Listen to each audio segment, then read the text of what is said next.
Jadi data warehouse ini, course ini gambaran besarnya masih terkait apa ya, kayak gambaran besarnya, lalu ada best practice juga. Jadi kalau untuk chapter 1, 2, sama mungkin 2,5 masih di tahap basic-basicnya dulu. Catatan. Jadi mana sih? Bentar, catatan hilang. Oh ya. Jadi nanti ada penjelasan tentang data warehouse, ada penjelasan tentang apa itu data warehouse atau yang disebut OLAP dibandingkan dengan OLTP. Lalu analisis surface level, terus ada pembahasan juga tentang apa sih bedanya data warehouse sama data lake. Lalu nanti ada penjelasan juga tentang data warehouse itu ada berapa layer sih di dalamnya, seperti itu. Oke, jadi kan langsung aja. Kenapa sih ada yang namanya data warehouse? Uh, Bentuk dasar dari data storage kan sebenarnya sebuah informasi masuk disimpan aja gitu, mau itu order atau user. Jadi bentuk awal adanya database itu purely hanya untuk data storage. Jadi dia itu bagian dari sistem yang berjalan di sini, di sana ada turn the wheel gitu. Namun lambat laun demand dari data ini terus berubah, di mana data yang awalnya digunakan untuk sekedar storage saja, lalu digunakan untuk decision making.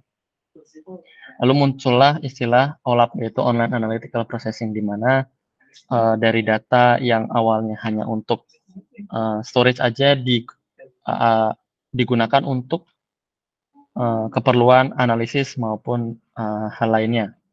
Jadi kemunculan data warehouse itu munculnya dari sini, ketika data yang biasanya di storage itu digunakan untuk analisis. Jadi ada dua istilah, yaitu OLTP, transactional, dan OLAP, yaitu Online Analytical Processing.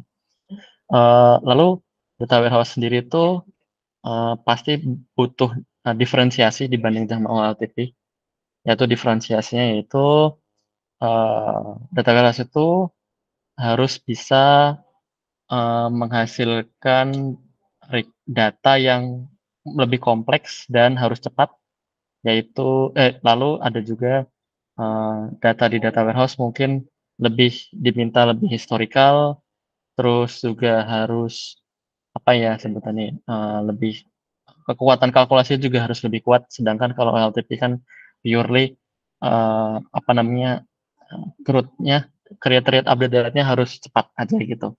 Jadi data warehouse pentingnya untuk pengolahan data. Lalu jadi data warehouse itu digunakan untuk kebutuhan analitik, harus cepat dan juga harus apa namanya, user friendly lah.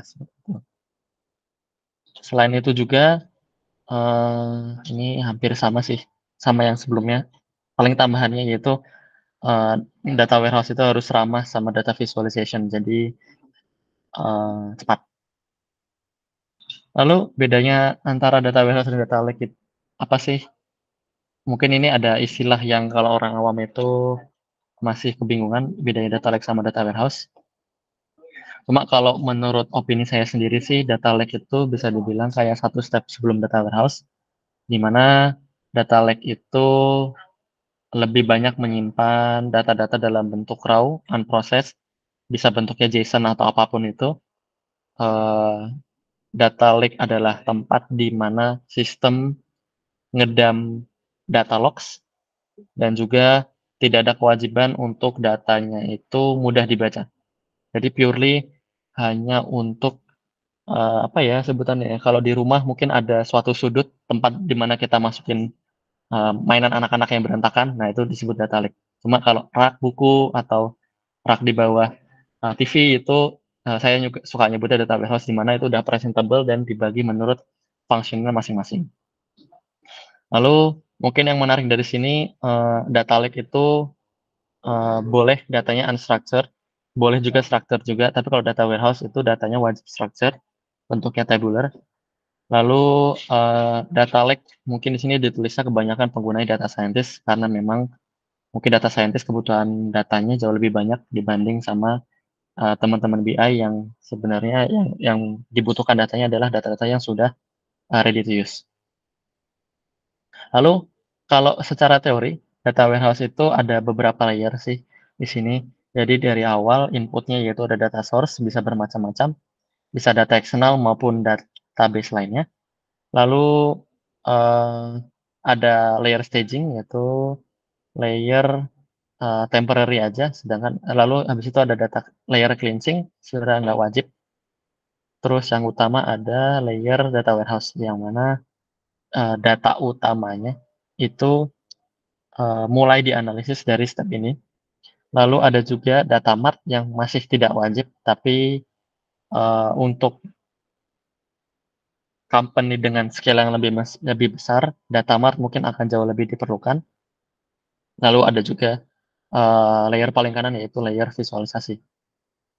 Ini ya, eee, mungkin sekilas aja, untuk layer staging itu main fokusnya adalah untuk, apa ya, seperti landing page gitu. Jadi, data yang mau diolah dan mau masuk data warehouse itu, masuk sebelum masuk ke layer data warehouse, sebelum benar-benar bisa digunakan, ditaruh di tempat yang temporary gitu, staging. Jadi minim, suatu treatment, sedangkan setelah lewat staging itu mungkin yang jadi pembeda adalah data staging itu boleh selalu truncat insert, sorry, boleh selalu truncat insert karena, data historicalnya belum terlalu penting.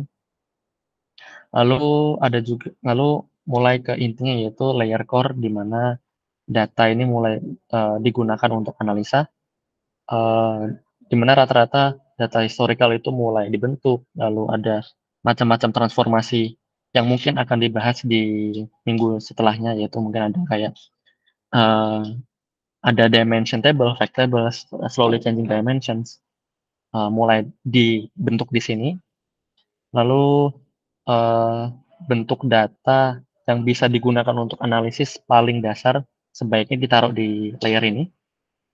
Kemudian, yang terakhir adalah data mart, di mana, layer yang sudah difokuskan menurut, berbagai aspek, bebas tergantung user-nya, tergantung bisnis case-nya juga. Jadi, yang penting adalah di data mart ini data sudah, bersih, data sudah terfokus menurut siapa yang make, maupun, data sudah, layak untuk, eee, ditunjukkan di, tools data visualisasi.